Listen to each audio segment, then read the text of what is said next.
Hello! Today we will present you all the work we've done to bring gliders into the simulation, in terms of art, sound, flight models and instrumentation. Hey guys! I'm Benjamin Rieblanc. I'm in charge of art outsourcing for Microsoft Flight Simulator. You are probably asking yourself how accurate the visuals of the glider will be in this new update. Let me tell you how scan and pictures come together to create beautiful aircraft. First, we contact pilots. Most of the time they kindly invite us to scan and take pictures of the airplane. We try to scan the most complex part of the airplane. It is sometimes tricky, mainly because the cockpit of a glider is so tiny. We also scan most of the fuselage, because the airplane is small, and the more data we have, the easier it is for the artist to make a precise model in the best conditions. Thanks to the scan, we ensure all the proportion of our model will be accurate, but we won't have everything we need just by scanning. To have a better understanding of some parts, we must take pictures, a lot of them, like hundreds of them. This way, we are sure we have all the details of the interior and the exterior. Once the artists have all the reference they need, they will be able to work their magic to make sure the visuals in the game will be as realistic as possible. I hope you will enjoy the work achieved on the visual of this glider.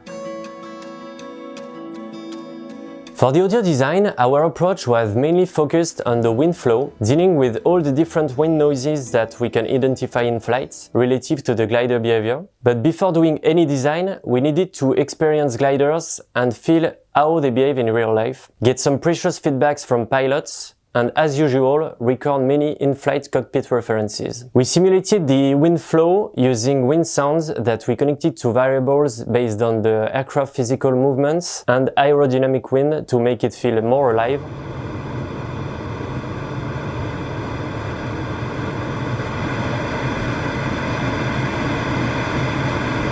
For the chase cam view, which gives us more creative freedom, you will hear your glider movements soaring through the air and clouds.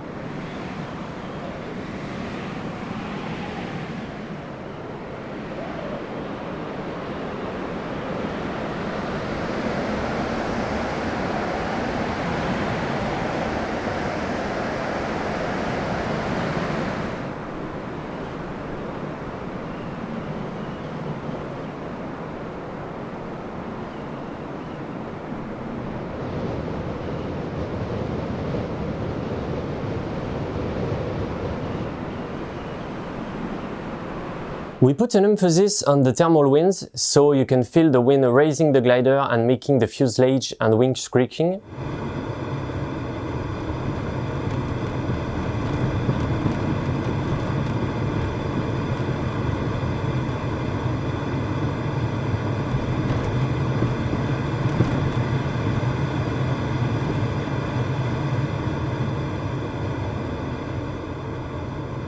And also, we implemented accurate variometer sounds that we recreated from real recordings.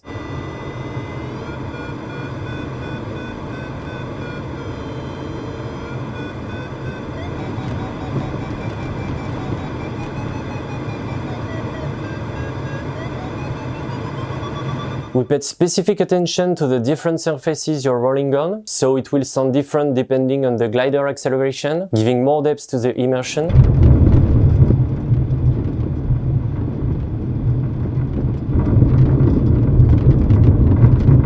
Finally, we also designed the different kind of launch methods specific to gliders.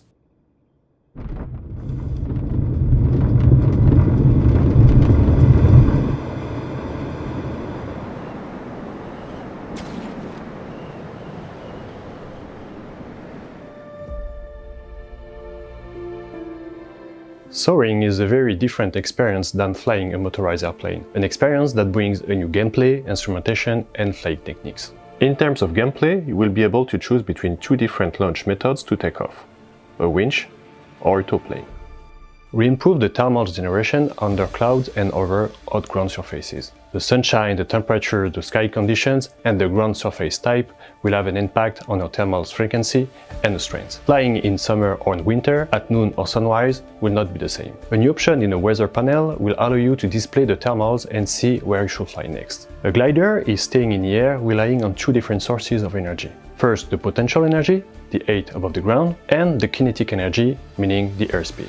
A classic airplane variometer will show the exchange of energy between the two, but a more relevant information for the sailplane pilot will be to show the actual energy losses. How much do you burn your fuel? For that, gliders are equipped with a total energy variometer, compensated to react to acceleration and deceleration. One of the more noticeable effects is the needle that will not move on short stick input like a regular variometer. Flying trim in still air, it will always show a negative value, because the glider is always in a constant descent, therefore burning potential energy. Sailplanes can fly for a long period of time or over long distances using the thermal energy to reload their potential energy bucket. It's like having unlimited fuel. You can also find a NATO variometer that will simply remove the normal sink rate of the aircraft from the reading, meaning that in still air, soaring at the optimum speed, the reading will be 0. For a more technical gameplay and flying technique, you will not only have to find the thermals, but you will also have to adapt to them to get the better performances. The idea is very simple.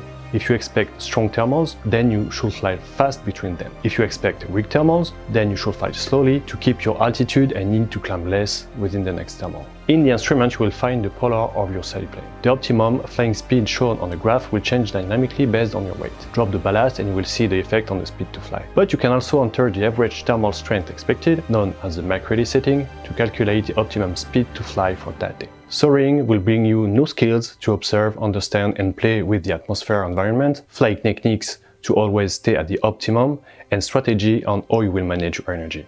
Have fun!